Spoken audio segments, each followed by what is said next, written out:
बिस्मिल्लाहिर्रहमानिर्रहीम। अस्सलाम वालेकुम मौजूद सामीन, welcome back to my YouTube channel Atahar. उम्मीद करते हैं आप सब खैरियत से होंगे। दोस्तों, इस वीडियो के आखिर तक ज़रूर जमे रहिएगा और इसमें अपनी राय का लाजमी इज़हार फरमाएँ। दोस्तों, आप कभी न कभी ऐसा ज़रूर महसूस हुआ होगा जो काम आप कर रहे हैं उसे पहले भी कर चुके होंगे, या आपको किसी नई जगह पर जाकर लगा होगा कि आप यहाँ पहले भी आ चुके हैं। एक अंदाजे के मुताबिक 90% लोग इसका शिकार होते हैं। दर हकीकत इस कैफियत को देजा वू कहते हैं, जबकि फ़रांसीसी ज़बान में इस लफ्ज़ का मतलब पहले से देखा हुआ है। अक्सर जो लोग देजा वू का शिकार होते हैं वो ये समझते हैं कि शायद दुनिया में वो अकेले ऐसे हैं जो ये सब महसूस कर रहे हैं, लेकिन तकरीबन हर इंसान देजा वू से तजर्बे से गुजरता है। दोस्तों, ये बिलाशुबा ये एक ऐसी याददाश्त की झलक का मुशाहिदा होता है जो ठीक से गौर करने का पूरा मौका कभी नहीं देती। ये तजर्बा इंसान पर खुद ब खुद तारी हो जाता है, यानी कोई भी इंसान देजा वू को अपनी मर्जी से नहीं दोहरा सकता। ख़वातीन और हज़रात, इस तजर्बे के दौरान सबको एक जैसा लगता है। यूँ लगता है कि हाल में पेश आने वाला वाक़या माजी में भी पेश आ चुका है।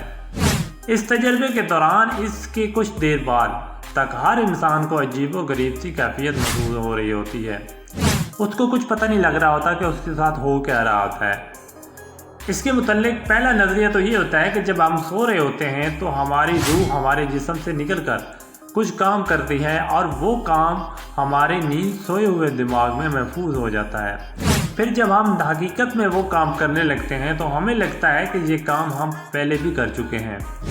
इस पर दूसरा नज़रिया ये है कि हमारा दिमाग हर वक्त कुछ ना कुछ सोचता रहता है।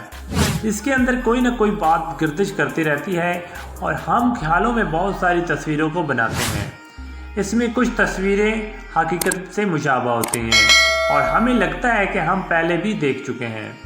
मेरी समझ के मुताबिक देजा वो कुदरत का वो सरबस्ता राज है जिस राज की हकीकत तक पहुंचने में अभी मज़ीद वक्त दरकार है, और जिस दिन इस राज से पर्दा हटा तो कायनात एक नए रंग में हमारे सामने होगी। वीडियो पसंद आने की सूरत में इसे ज़्यादा से ज़्यादा लाइक करके हमारी हौसला अफजाई करें और मज़ीद अच्छी वीडियो हासिल करने के लिए हमारे चैनल को लाजमी सब्सक्राइब करें और हमारी अगली वीडियो के आने तक दोस्तों और गिरदोनुमा के लोगों का बहुत सारा ख्याल रखें। मिलते हैं इंशाल्लाह नेक्स्ट वीडियो में, तब के लिए अल्लाह हाफ़िज़।